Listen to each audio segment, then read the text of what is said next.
반갑습니다, 여러분. 오늘 세 번째 강의 진행하려고 합니다. 오늘은 철학이 무엇인가, 기독교 철학이 무엇인지에 대해서 함께 나누려고 합니다.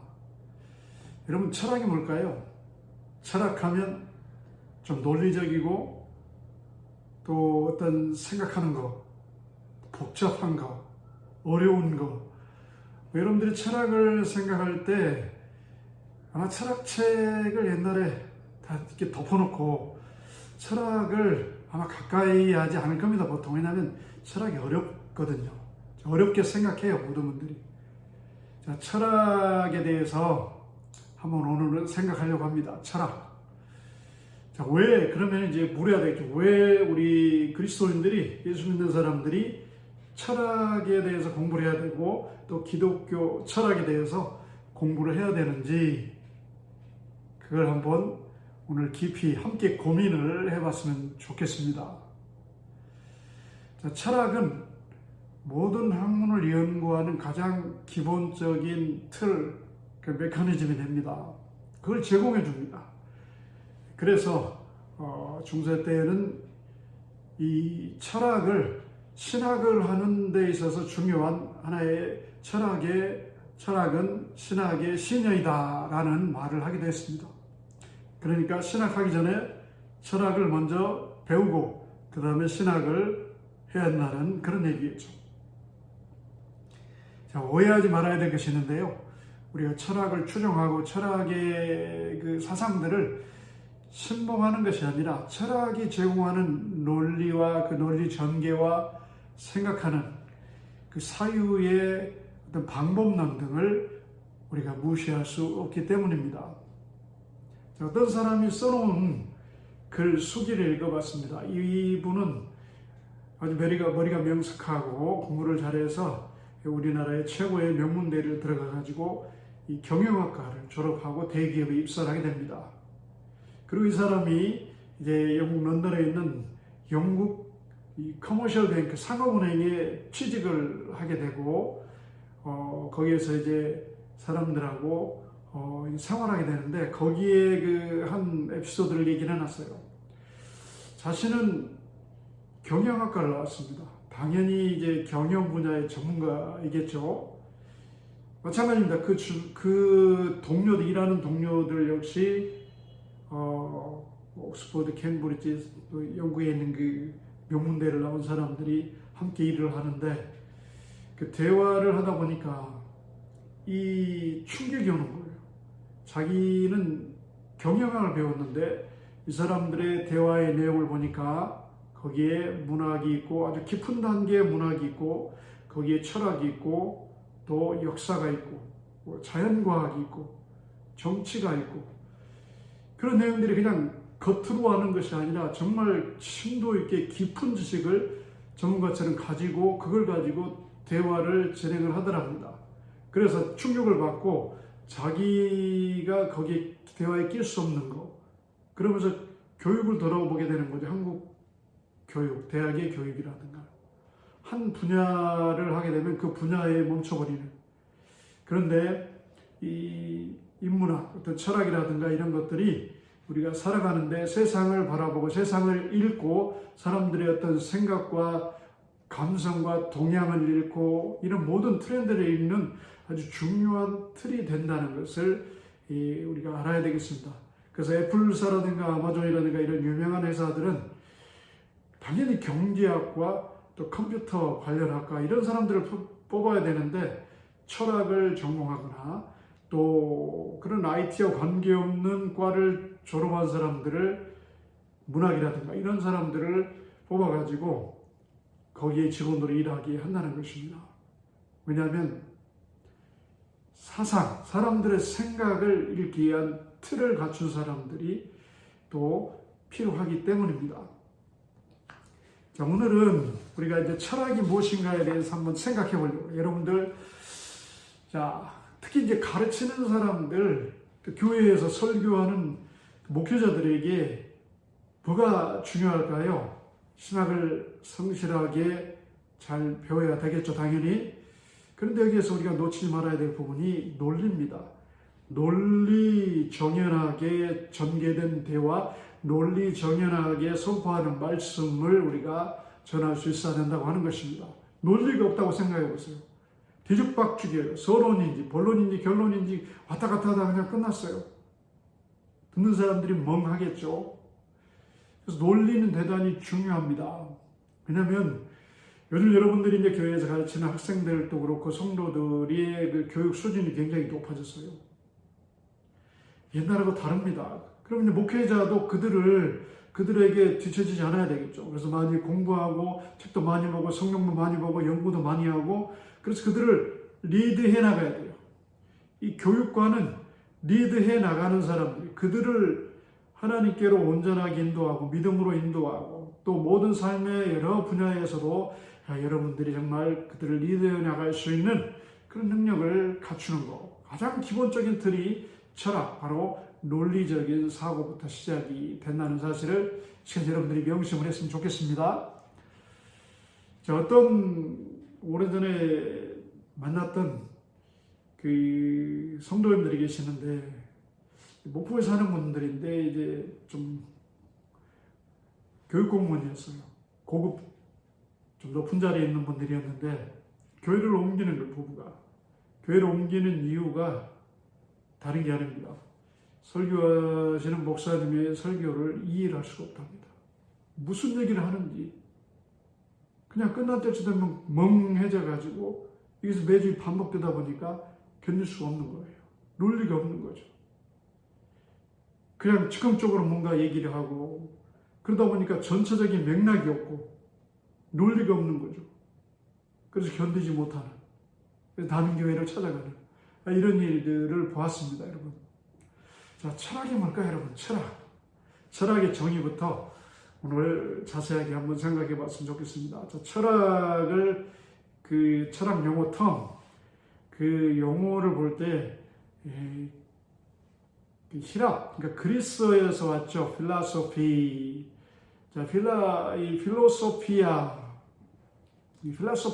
거기서 왔어요, 영어에. 이것은 헬라어의 이 필로스는 사랑을 얘기하죠. 그 다음에 소피아는 지혜를 얘기합니다. 그래서 사랑과 지혜가 합해진 말이에요. 지혜를 사랑하는 거. 이게 철학인 거죠. 지혜를 사랑하는 사람들이 그리스 사람들이었죠. 그들은 토론을 좋아하고 생각하는 걸 좋아하고 그들은 어떤 육신의 어떤 그 먹는 거라든지 현실의 어떤 것보다는 그 지적인 어떤 충족을 원했던 그런 사람들이었습니다. 자, 지혜, 여기서 말하는 이제 지혜는 일상생활에서 우리가 필요한 어떤 현실적인 실용적인 지혜를 말하는 것이 아닙니다. 인간이 누구냐? 인간 자체, 인간은 어디에서 왔느냐? 이런 질문들이 근본적, 형이상학적인 질문들을 하는 것이죠. 그리고 인간이 왜 사느냐? 왜 살아야 되는가? 그 이유를 묻는 거예요. 그리고 그 인간과 모든 삶을 둘러싼 그 세계, 우주를 관찰하고 생각하는, 관조하는 지식을 뜻합니다. 지혜를 사랑하는 것. 단순한 생활하기 위한 터득한 지식이 아니라는 거죠. 근본적인 형이상학적인 그런 질문을 사랑하는 것. 그 지혜를 곧 필라소피, 철학이라고 했습니다. 이를테면 이제 그 철학 속에는 세계관, 인생관, 가치관 이런 것들이 들어있는데요.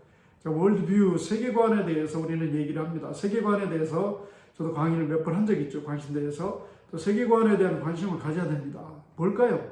어떤 지식이나 관점을 가지고 세계를 근본적으로 보는 거예요. 근본적으로 인식하는 그 틀, 메커니즘, 그 방식이 곧 이제 세계관입니다. 그냥 세상이 돌아가고 세상이 존재하고 사람들이 존재하고 이 모든 것을 아무렇게나 생각하는 것이 아니라 어떤 틀 안에서, 어떤 프리즘 안에서 생각하는 겁니다. 자, 세계관에는 실존적인 규범이라든가 가치라든가 어떤 윤리라든가 여러 가지 것들이 포함될 수 있습니다. 슐라이마허에 따르면 이 사람은 이제 17세기 독일의 신학자이고 계명주의 철학자가 되기도 하고 또 자유주의 신학자가 되기도 합니다.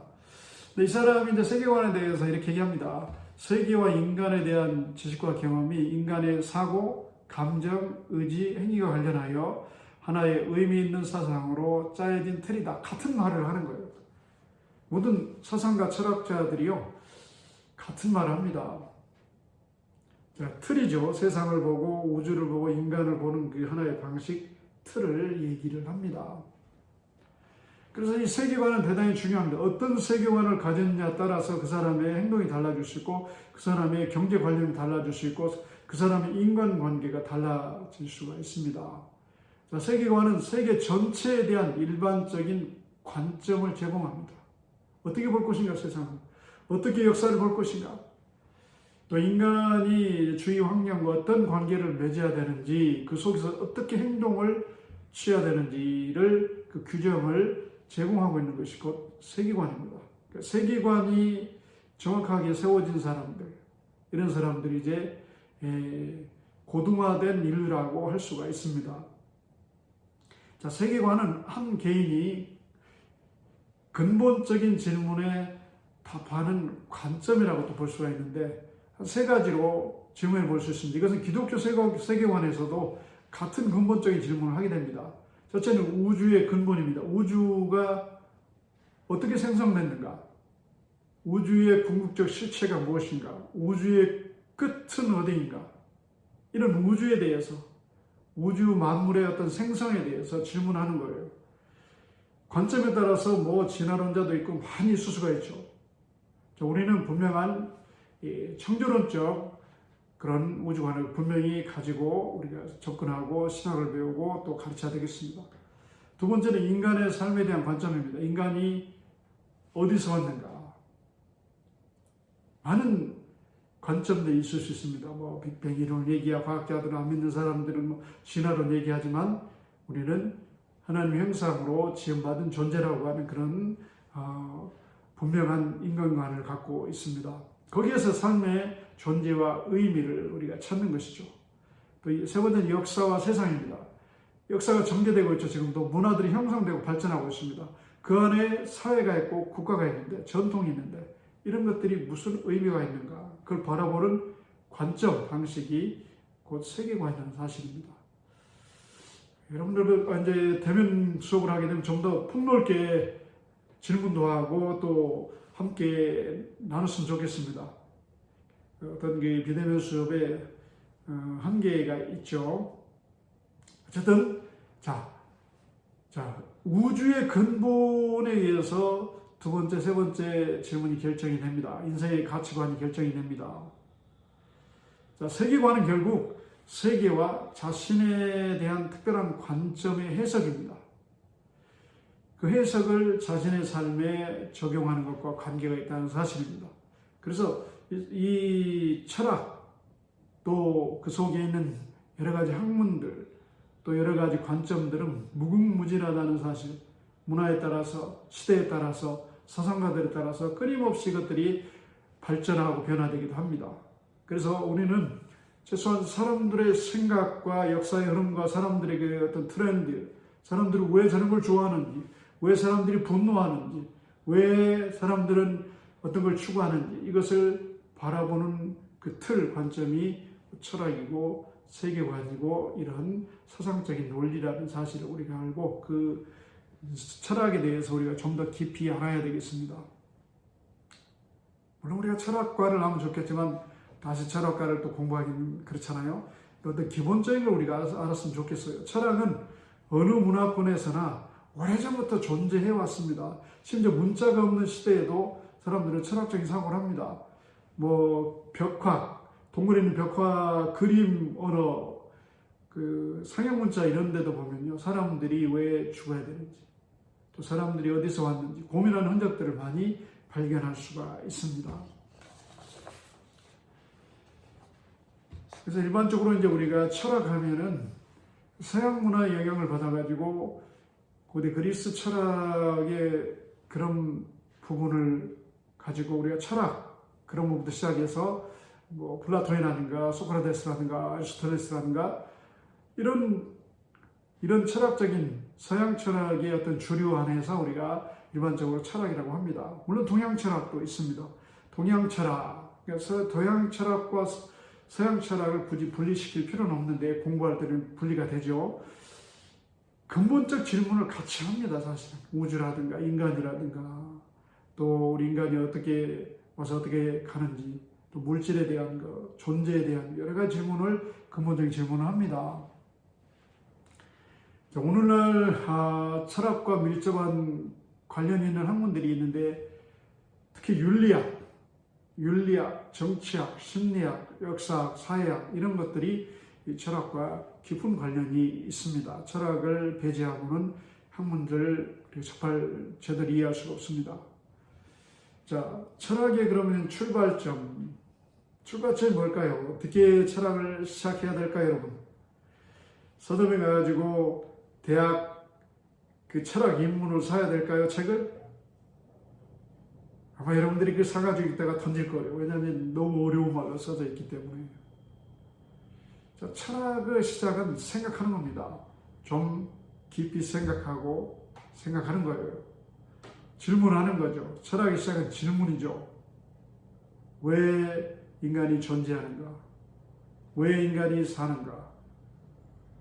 또 왜 우주가 생겨났는가? 존재의 목적이 뭔가? 사물들의 존재, 왜 존재하는가? 관계, 사물과의 관계, 또 역사, 왜 이런 사건 안에서 사람들이 여러 가지 해석을 하는가? 여러 가지를 볼 수가 있습니다. 관점입니다. 고노아 사태를 어떤 관점으로 보느냐에 따라서 다른 행동을 할 수 있어요. 대단히 관점은 중요합니다. 그래서 자기 생각이 틀에 고정돼서 우리가 살아서는 안 되겠죠. 철학을 우리가 어느 정도 깊이는 들어갈 수 없지만은 철학적 사고를 함으로써 어떤 논리의 체계를 세워나가는 그런 계기로 삼았으면 좋겠습니다. 자, 여러분들 이제 생각합시다. 왜 여러분들이 학교에 다닙니까? 왜 또 나이 드신 분도 계시는데 왜 지금 학교에 다닙니까? 한번 질문해 보는 거예요. 왜 피곤한데 내가 토요일날 나와서 공부를 하고 또 학기 과정에서 공부를 하는가? 왜라고 질문해 보세요, 여러분들. 그리고 또 공부하면서 어려움도 있을 수 있습니다. 쟤는 저렇게 빨리빨리 잘 이해하고 잘 따라가는데 나는 왜 안 되지? 어떤 열등감이 나는가? 나는 왜 열등감을 느끼지? 또 주변의 환경을 통해서 나는 왜 이런 환경 가운데서 왜 이렇게 생각하고 살지? 질문해 보는 거예요. 내가 왜 걱정을 하지? 걱정의 실체는 무엇인가? 왜 걱정을 하지? 그 걱정과 염려가 우리 인간에게 주는 영향은 무엇이지? 다각도로 질문해 보는 것입니다. 바로 이것이 이제 철학을 시작하는 거예요. 질문하는 것으로부터. 그러니까 생각 없이 살 수 있습니다. 생각 없이 어떤 패턴 속에서 다람쥐 쳇바퀴 돌듯이 그냥 살아갈 수 있어요. 생각 없이, 어떤 분별력 없이, 그렇게 사유 없이 살아갈 수 있습니다. 그런데 이제는 생각하시기 바랍니다. 내가 왜 오늘 존재하지? 내가 왜 오늘 공부하지? 내가 왜 직장을 갖고 있고, 또 가정은 왜 우리가 있어야 되는지, 관계를 왜 우리가 온전하게 세워나가야 되는지, 이 사회에 대한 생각을 어떤 생각을 해야 되는지, 또 주변에 있는 사람들에 대해서 어떤 자세를 가져야 되는지, 어떤 윤리를 가져야 되는지 질문을 해보는 것입니다. 철학적 사고를 해야 된다는 거죠. 여러분, 한 가지 예를 들면 정치가들이 철학적 사고와 논리적 사고를 하는 국민들이 싫어합니다. 가장 쉬운 정치는 우미나 정책이죠. 독재하기 쉽습니다. 사람들이 생각하지 않습니다. 언론을 통제합니다. 언론을 만듭니다. 그게 지금까지 인류가 해온 것이죠. 그런데 사람들이 르네상스 이후에 생각하게 됩니다. 왜 우리가 교회를 가지? 교회에서 주어진 삶에 외에 다른 건 없는가? 왜 이렇게 되는 거예요? 그래서 문예부흥, 사실은 절대적 문화에 대한 절대적 기독교 문화가 그 당시 절대적이었잖아요. 그에 대해서 반항하고 일어난 게 문예 운동입니다. 그때부터 사람들이 틀을 깨기 시작하죠.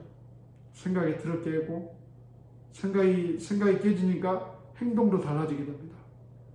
모든 것이 1 더하기 1은 2 이렇게 정해져 있는 어떤 전통의 어떤 코드가 깨지기 시작합니다.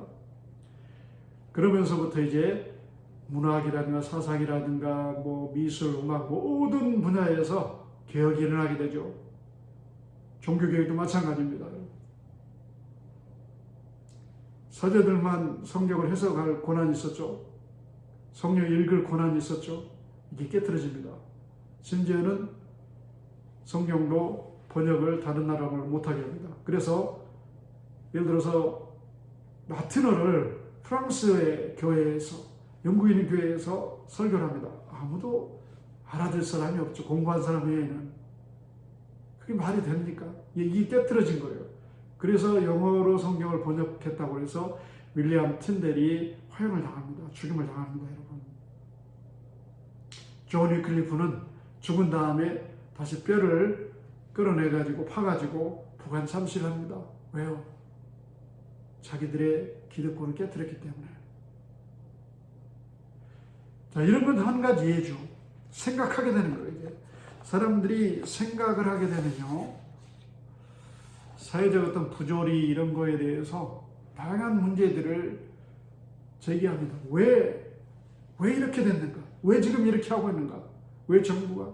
왜 사람들이? 왜 검찰이? 왜 누군가가 이렇게 하고 있는가? 질문하게 되는 거예요. 그 질문할 때는 자기 그냥 어떤 느낌이 아니라 분명한 논리적인 틀을 가지고 그걸 질문해 보는 거예요. 그때 그 사회가 발전이 있을 수 있고 건강한 사회가 될 수가 있는 것입니다. 그렇게 논리적으로 이제 질문하고 분석하다 보면은 하나의 공통적인 담론이 형성됩니다. 담론이 형성되면 사람들이 모이죠. 그러면 회의를 하기 시작하고 어떤 조직이 생기기도 하고 그 사회에 대해서 또 말하기도 하고 어떤 영향력을 끼칠 수가 있는 것입니다. 자, 로마 제국이 있습니다. 로마에 대한 역사를 여러분 읽어보는 게 참 좋을 것 같습니다. 로마가 세계를 정복했다고 했습니다. 물론 유럽과 그 소아시아 지역이겠죠. 그걸 세계라고 했으니까 그 당시에.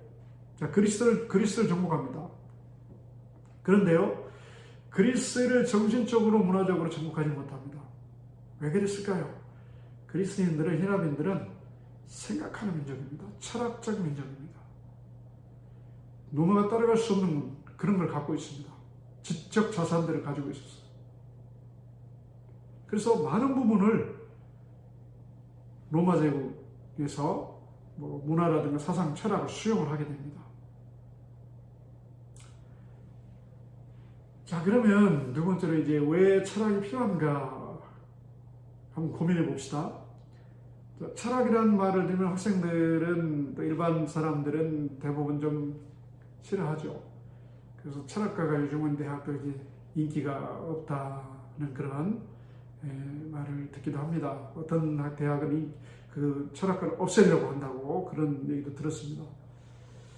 어쨌든 이제 철학은 아주 중요한 것으로 요즘 또 다시 주목을 받고 있습니다. 인문학 역시 중요하죠. 그 안에 철학이 들어있으니까. 철학을 어떻게 쉽게 할 수 있을까요? 저도 공부를 하면서 이제 실용주의 철학에 대해서, 현대 철학에 대해서 공부를 많이 했는데요. 철학에 사용하는 용어가 사실은 일단 어렵습니다. 그냥 여러분들이 한국말로 되어 있는 철학, 인문 이런 걸 읽어보세요. 동서양 철학사, 서양 철학사 상학원으로 그 책이 있어요. 큰 두꺼운 거. 그걸 여러분들이 사보면요, 이게 졸립니다, 사실은. 왜요? 용어들이 굉장히 어렵거든요. 제 바람은 좀 쉽게 어떻게 좀 풀어서 쉽게 썼으면, 뭐 요즘 책도 있는 것 같아요. 쉬운 철학 이야기 뭐 이런 거. 오래전에 이제 저는 철학과 교수의 그 논문을 제가 영어로 이제 영어로 이제 번역을 해서 미국 철학 잡지에 낸 적이 있습니다. 그런데 굉장히 난해한 단어들이 많아요. 한국말로 표현하는 것도 힘들지만 또 외국어로 표현하는 것도 굉장히 힘들었던 적이 있었습니다. 자, 철학은 인간 문화 학문의 모든 영역에 다 적용이 됩니다, 여러분. 철학이라고 말하지 않지만 철학이 다 들어가 있습니다. 한 가지 예를 들어봅시다. 경제학에서 경제의 기본 원리는 수요와 공급의 원리입니다.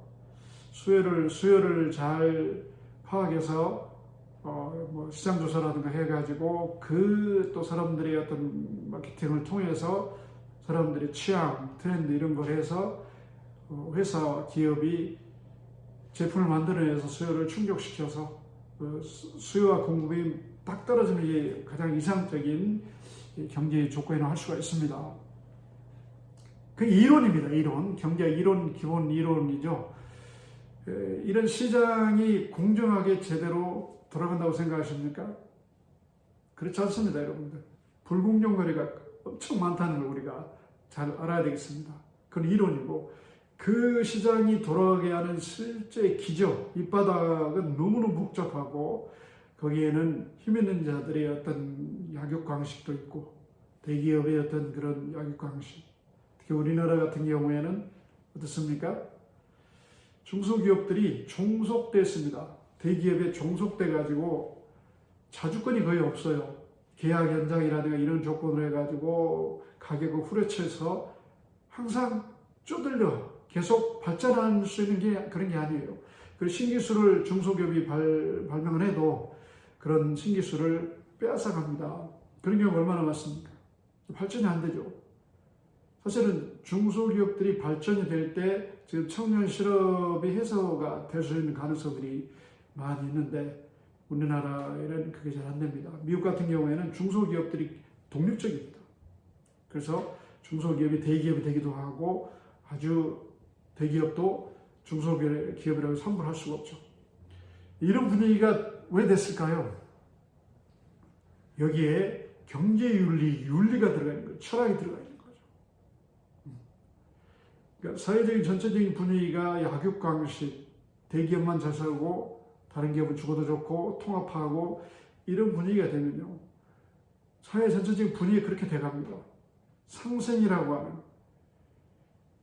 그러니까 가끔 이제 나오는 그 아마존이라든가 또 미국의 그 기업의 그 회장들 이런 사람들 주커버그라든가 일론 머스크라든가 이런 사람들을 보게 되면 자기들의 그 어떤 부를 함께 나누고 이런 생각들을 갖고 있습니다. 이것은 경제 윤리, 그들의 철학이 있기 때문에 그렇습니다. 자기 전재산을 오런 버핏 같은 경우에도 이제 사회에 전환한다, 사회에 돌린다, 이런 얘기들을 합니다. 경제윤리, 철학이 들어있는 거죠. 우리나라에서는 그런 일이 벌어지지 않고 있습니다. 거의 벌어지지 않죠. 우리나라 옛날에 유한 기업, 그 기업은 이제 그렇게 했죠. 그때는 그런 기업이 안 나타나요. 바로 독점과 이런 걸 통해서 기업들이 다른 기업을 먹기도 하고 또 다른 기업을 장악하기도 하고 학대하기 어떤 기업의 윤리 속에서 제대로 또 대우하지 않는 경우도 많이 있습니다. 자, 그러니까 이렇게 질문해 볼 수 있는 거예요. 경제 분야뿐만 아니라 제가 예를 경제 분야를 들었는데 그 논리적인 철학적 질문을 통해서 그렇게 함으로써 정말 어떤 대기업만 배가 부르고 대기업만 안정되면 끝인가? 그로 인해서 발생하는 사회적인 여러 가지 문제, 사회학적인 어떤 접근, 경제윤리적인 접근을 통해서 이런 문제가 담론화될 때 권력층이라든가 정부라든가 또 일반 대중들이 이런 일들이 벌어지고 있구나 하면서 사람들이 어떤 여론을 만들어내고 여론의 힘에 의해서 대기업도 자세를 바꾸고 전체적인 분위기를 바꿔나가고 이런 역할들을 뭐가 한다고요? 바로 사람들의 인식의 변화, 철학적 사고, 논리적 사고를 함으로써 사람들이 세상이 바뀔 수도 있고 길 바뀔 수도 있고 우리의 삶의 환경이 바뀔 수도 있다고 하는 것입니다. 자, 이런 예들은 얼마든지 될 수가 있습니다. 자, 소통을 위한 그러면은 철학의 필요성에 대해서 한번 생각해 보려고 합니다. 자, 현대인들이 지금 점점 관계가 단절되는 세상 속에 살아가고 있습니다. 서로 단절됨으로 메마르고 고독한 존재로 살아갑니다. 안타까운 일이죠. 여러분들이 교회 안에 있는 교회 공동체 안에서도 정말 예수 그리스도 안에 있는 그 성령 안에서의 교제, 뜨거운 믿음의 교제, 이런 교제를 하고 있습니까? 잘 안 될 겁니다. 개인주의가, 이기주의가 모든 곳에 들어와 있어요. 교회에도 들어와 있죠. 그래서 단절되어 있는 거예요. 단절된 사회는 불행한 사회죠. 이 철학이 소통을 위한 하나의 방편이 될 수가 있다는 것입니다. 자, 이 단절은 또 좀 더 깊이 들어가면은 자신과의 단절 속에 살아갑니다. 자, 잃어버린 나를 찾아가는 과정이 철학이라고 하는 방편을 통해서 찾아갈 수가 있습니다. 사람 누구나 다 맨얼굴, 속에 맨얼굴이 뭡니까 여러분들? 또 여성분들이 이제 화장하지 않는 걸 맨얼굴이라고 하는데 원래의 나의 모습을 얘기합니다. 맨얼굴과 함께 가면, 이 페르소나, 소위 페르소나라고 하는 그 가면, 두 가지 얼굴을 하고 살아갑니다. 여러분 아마 맨얼굴보다는 페르소나, 가면을 사람들이 대부분 쓰고 살아갈 겁니다. 현재 내가 생각하는 나의 모습이 정말 나의 맨얼굴인지 아니면 내가 되고 싶다고 생각하는 그 페르소나, 가면인지 한번 질문해 보시기 바랍니다. 나는 정말로 맨얼굴로 살아가는지 아니면 가면을 쓰고 살아가는지, 페르소나를 내가 되고 싶은 어떤 것을 쓰고 살아가는지, 또 언제쯤 페르소나를 벗고 나의 본 모습, 본 맨얼굴을 볼 수 있는지, 사람들에게 보여줄 수 있는지, 또 맨얼굴로 그렇게 자유함을 느끼며 살아갈 수 있을는지 우리가 한번 질문해 보는 거예요. 어떤 사람들은 삶의 여러 가지 상황 속에서 이 페르소나, 가면이 여러 겹겹으로 멀티로 쌓일 수 있습니다. 어떤 때는 이런 가면, 연극 배우처럼, 어떨 때는 저런 가면. 불행한 거죠. 우리의 본래 모습을 꼭꼭 속에 숨겨놓고 살아갑니다. 내 모습을 찾아가는 것. 너는 누구냐? 나는 누구인가? 철학자의 첫 번째 근본적 질문입니다. 그걸 찾아가야 되겠죠. 하나님을 만나고 예수 그리스도를 만나고 우리가 전인적인 교제를 할 때 페르소나를 뒤집어쓴 그 가면을 뒤집어쓴 얼굴을 만날 수는 없잖아요. 나의 본 모습으로, 바울처럼 죄인이면 죄인 모습대로 있는 그대로 만나는 거죠. 철학적인 질문의 첫째가 바로 나와의 소통, 나를 만나는 거죠. 여러분 자신을 좋아합니까? 여러분 자신 거울 앞에서 여러분 1시간 쳐다볼 수 있습니까? 여러분이 누군가 생각해 보시고 여러분이 누군가를 질문을 할 수 있기를 바랍니다. 자, 잃어버린 나를 찾아가는 긴 여정이 곧 인생이라고 할 수가 있습니다. 어떤 사람은 50이 넘어서, 어떤 사람은 60이 넘어, 어떤 사람은 죽을 때가 다 했다 해서 자기를 보는 사람이 있어요. 아니면 그것도 모르고 그냥 죽을 수도 있죠. 불쌍하지 않습니까? 평생 남을 위해서 주변에 어떤 기분 맞추며 살다가 인생이 끝날 수도 있는 거죠. 나를 찾아야 되는 거예요. 연극처럼 살지 말자는 거예요. 1세기 그리스의 철학자 에피테토스는 인간의 삶이란 연극에 불과하다, 이런 비관적인 얘기를 하기도 했습니다. 결국 인간은 페르소나, 가면과 면얼굴을 동시에 하고 살아가는데 우리가 이번 시간을 통해서 여러분의 진짜 모습을 발견하고 또 진짜 모습 안에서 여러분들 잃어버렸던 하나님의 형상을 회복하는 그런 시간이 됐으면 좋겠습니다. 또 이제 다음 시간에 여러분들 또 철학적인 이 부분에 대해서 좀 더 깊게 자세하게 나누려고 합니다. 오늘 이것으로 마치도록 하겠습니다. 남은 한 주간도 여러분들 주 안에서 평안하시기 바랍니다. 감사합니다.